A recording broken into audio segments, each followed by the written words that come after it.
अस्सलाम वालेकुम व्यूअर्स, मैं हूं समीना पाशा। उम्मीद है आप लोग खैरियत से होंगे। व्यूअर्स, बहुत हलचल है सियासी मैदान में और जैसा कि आप लोग जानते हैं कि कराची में लगने वाला है मेला बल्दियाती इंतखाब का, जिसमें MQM डरते घबराते परेशान होते बहरहाल अब एंटर तो होने जा रही है, कूदने तो जा रही है, लेकिन उसको उम्मीद नहीं है कि बहुत ज़्यादा उसको पजीराई मिलेगी। बिल्कुल 11th आवर उन्होंने ये फैसला किया है। इनके साथ धोखा किसने किया ये आपको बताएंगे आज के वीलॉग में, और क्या बल्दियाती इंतखाब का मंजरनामा बनने जा रहा है उसके बारे में भी आगाह करेंगे। और इसके साथ साथ ये बताएंगे कि MQM क्या कोई ऐसा फैसला भी करने वाली है जो शहबाज शरीफ साहब की कुर्सी को भी खतरे में डाल रहा है। गेम चेंजर कौन होगा शहबाज शरीफ साहब को एतमाद के वोट के लिए जब कहा जाएगा, वो भी इसी वीलॉग में बताऊंगी। लेकिन उससे पहले चैनल को कर लें सब्सक्राइब और वीडियो को लाइक और शेयर भी किया करें। व्यूअर्स, आप जानते हैं कि जरदारी साहब के बारे में लोग कहते हैं कि वो अपने मुखालफिन को चित करने में बड़े माहिर हैं और मीठी ज़ुबान से ऐसा चित करते हैं कि उन्हें पता भी नहीं चलता कि वो लुट गए हैं। यही हाल उन्होंने PMLN का पंजाब में किया है और कुछ ऐसी ही डबल गेम उन्होंने MQM के साथ सिंध में खेल डाली है। नाज़रीन, आप लोग जानते हैं कि पंजाब में तो PMLN से ऐसे ऐसे गलत फैसले करवाए हैं जरदारी साहब ने, और वो भी आंखें बंद करके उनके पीछे ऐसे चल पड़े हैं कि जो हाल उनका हुआ है अभी एतमाद का वोट जिस तरह से परवेज़ इलाही साहब ने लिया है, और उसके बाद असम्बली भी तहलील हो चुकी है, पंजाब असम्बली भी, तो ये एक बड़ी शिकस्त है PMLN को कि वो अपने सूबे में अब इस जो इतनी बड़ी असम्बली उसको बचा नहीं सके, और इसमें बहुत ज़्यादा गलत फैसले करवाने में जरदारी साहब को बहरहाल क्रेडिट जाता है। और ख़ुद उनकी PMLN की जो लीडरशिप है उसका भी कसूर है कि जो लंदन बैठे हुए हैं और आके ग्राउंड रियलिटी से बिल्कुल बेखबर हैं और सही से प्लानिंग नहीं कर सके, और यही वजह है कि आवाम से दूरी ने उन्हें इस मुकाम पर ला खड़ा किया। अपने बयानिए को जिस तरह उन्होंने खुद दफन किया है, अब यही सूरत हाल है कि अब आवाम का सामना करने से घबरा रहे हैं, लेकिन अब इमरान खान इन्हें इलेक्शन में घसीट कर लेकर जा रहा है, अब तो मुकाबला करना ही पड़ेगा। यही सूरत हाल जरदारी साहब ने MQM की है सिंध में। बल्दियाती इंतखाब की हल्का बंदियों पर 9 महीने से ट्रक की बत्ती के पीछे लगाया हुआ था। ना ही हल्का बंदियां उनकी मर्जी के मुताबिक की, और ना ही जो वो मजीद चेंजेस चाहते थे वोटर लिस्टों की, ये वो भी कोई वादे पूरे नहीं किए, और अल्टीमेटली उनको भी इलेक्शन में लेकर चले गए हैं। पहले ये ज़रूर कहा गया कि जी अच्छा हम कर देंगे, लेकिन जब MQM ने इसके ऊपर ज़रा ज़्यादा गुस्सा दिखाया और कहा कि जी हम वफाकी हुकूमत से ही अलग हो जाएंगे, तो फिर उसके बाद उनको दिखाने के लिए इलेक्शन कमीशन को एक ख़त लिख दिया कि जी देखें जी इतनी जल्दी हमारे लिए मसला है, ये है वो है, तो आप पोस्टपोन कर दें। इलेक्शन कमीशन ने कह दिया अभी नहीं कर रहे हम। फिर ये ख़त भी भेज दिया कि जी दहशतगर्दी का ख़तरा है, अमन अमान की सूरत हाल बेहतर नहीं है, तो इसलिए पोस्टपोन कर दें। इलेक्शन कमीशन ने उसको भी मुस्तरद कर दिया। तो इस तरह से बिल्कुल 11th आवर MQM को ये फैसला करना था कि अब वो इलेक्शन का बॉयकॉट करें या फिर उसको जारी रखें, उसके मुकाबला करें। तो अल्टीमेटली अब वो मुकाबला तो करने जा रहे हैं। उनका ख्याल है कि मैदान खाली नहीं छोड़ना चाहिए, लेकिन अब सूरत हाल ये है कि उनकी हालत वहाँ पर बड़ी ही पतली है और लग नहीं रहा है कि MQM जो है वो कोई इसमें सरप्राइज़ दे सकेगी। वो ख़ुद भी अच्छे से कैंपेन नहीं कर सके। अभी अभी सब इकट्ठे हुए हैं, तो तंजीम साजी और उम्मीदवारों के हवाले से और जो मैनेज करना है कैसे इलेक्शन को, ये सब चीज़ों के हवाले से भी उनकी कोई प्लानिंग नहीं थी, कोई तैयारी नहीं थी, और अब उन्हें ऐसे माहौल में इलेक्शन में जाना पड़ा। और बल्दियाती इंतखाब में तो आपको मालूम है कि उनकी जान अटकी हुई होती है, क्योंकि इसी में ही उनकी कोशिश होती है कि कराची को सारा जो है वो अपने अंडर कंट्रोल कर लिया जाए, और यही उनके लिए मेन टारगेट होता है। लेकिन यहाँ पर ही अब उन्हें ऐसा शिकस्त का खौफ है और जिसके लिए वो खासे परेशान भी हैं। लेकिन अब जरदारी साहब ने वहाँ पर काफ़ी अपनी गेम ऑन कर ली हुई थी, हल्का बंदियाँ अपने मुताबिक कर ली हुई हैं, और भी कुछ चीज़ें करके मैनेज करने की पूरी कोशिश भी है, और कुछ रिगिंग की भी इत्तलात हैं। तो जनाब नज़र ये आ रहा है कि पीपल्स पार्टी ने अपनी तो रास्ते सीधे किए, लेकिन MQM के लिए कांटे बिछाए, और उसके बाद फिर MQM को धोखा भी दिया और उनको शामिल भी रखा और अब भागने भी नहीं दिया। तो एक अजीब सी सूरत हाल में MQM को डाल दिया गया है। बाकी जो जमातें हैं दोनों वो कंफर्टेबल हैं, वो चाहे PTI हो या जमात इस्लामी हो। ये दोनों जमातें जो हैं इस वक्त काफ़ी ज़्यादा अपना जिसको कहते हैं ना कि ऑन ग्राउंड इन्होंने अपना काम किया है, होमवर्क किया हुआ है।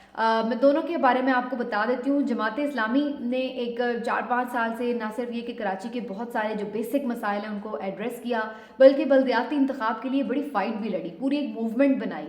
उन्होंने अदालतों में केसेस भी लड़े, धरने भी दिए, पीपल्स पार्टी से बार बार एहतजाज भी किए, मुआहदे भी हुए उनके, और उसके बाद वो इलेक्शन लेने में कामयाब हुए। तो इसमें बहुत हद तक जो जिसको कहते हैं ना क्रेडिट जाता है वो जमात इस्लामी को भी जाता है, जिन्होंने बड़ी जद्दोजहद की है और कराची में उन्होंने बहुत रिवाइव भी किया है, और इसका असर आपको इलेक्शन के रिजल्ट्स में नज़र भी आएगा। ख़ास तौर पर हाफिज़ नईमुर रहमान साहब जो हैं वो जो नेमतुल्ला साहब हैं, कराची में पहले जमात इस्लामी के मेयर रह चुके हैं, तो उनके बाद एक बड़ा नाम बनकर सामने आए हैं कराची वालों के लिए। तो काफ़ी इन्होंने अपना जो वोट बैंक है उसको मजबूत किया है जमात इस्लामी ने।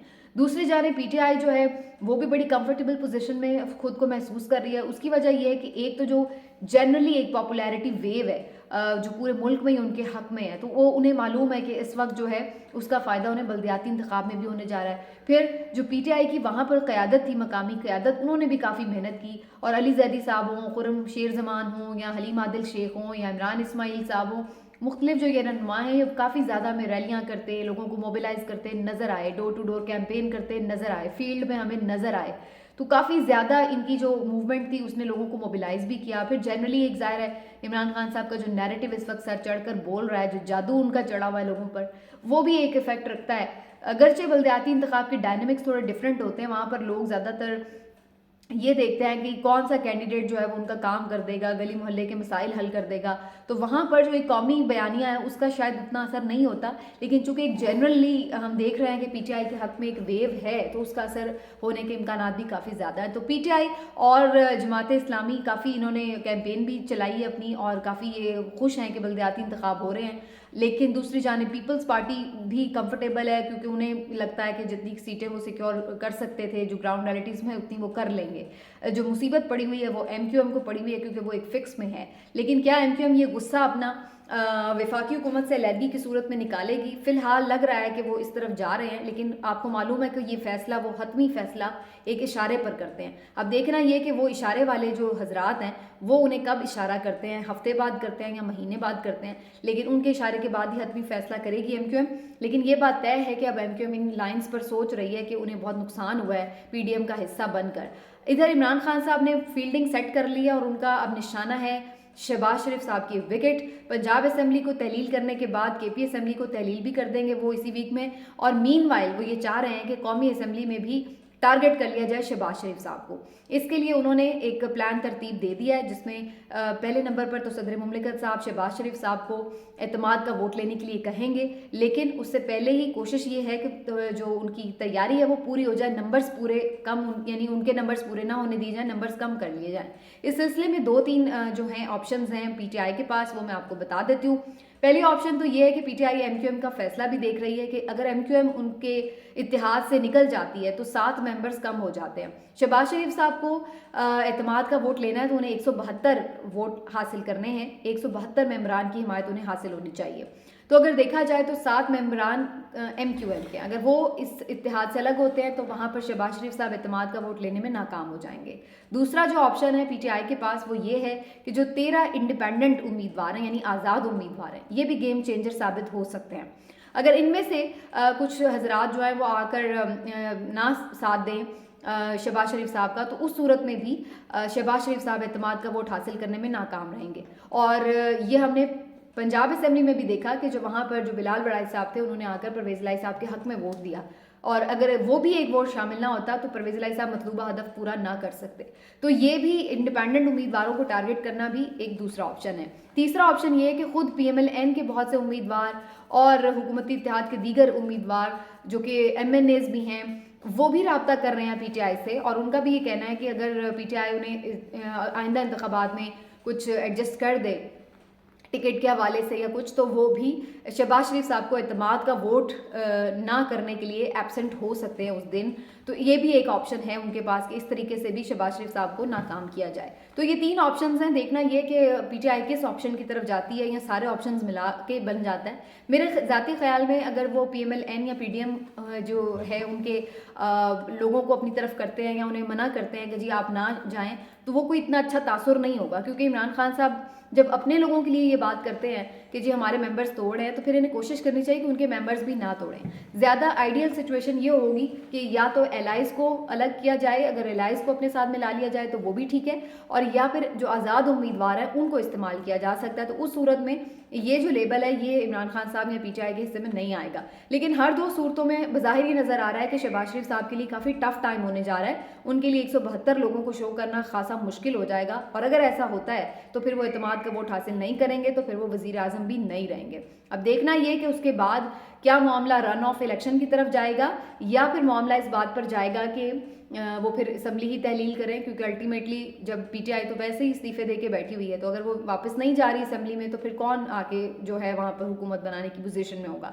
तो बज़ाहिर ये लग रहा है कि मुल्क अब आम इंतखाबात की राह पर चल पड़ा है और अल्टीमेटली इसके जो मुख्तलिफ सिम्टम्स हैं, जो अलामात हैं, वो आपको गाहे बगाहे नज़र आना शुरू हो चुकी हैं। MQM का इसमें कलीदी किरदार होगा और मेरा ख्याल ये है कि MQM जो रिजल्ट्स आएंगे उसके बाद ही अपने गमो गुस्से का इजहार करेगी और उसके बाद कोई फैसला वो है इस हवाले से कर भी सकती है। तो देखते हैं जी आने वाले दिनों में सियासत में क्या होता है, हमारी नज़र रहेगी। अपना ख्याल रखिए, अल्लाह हाफ़िज़।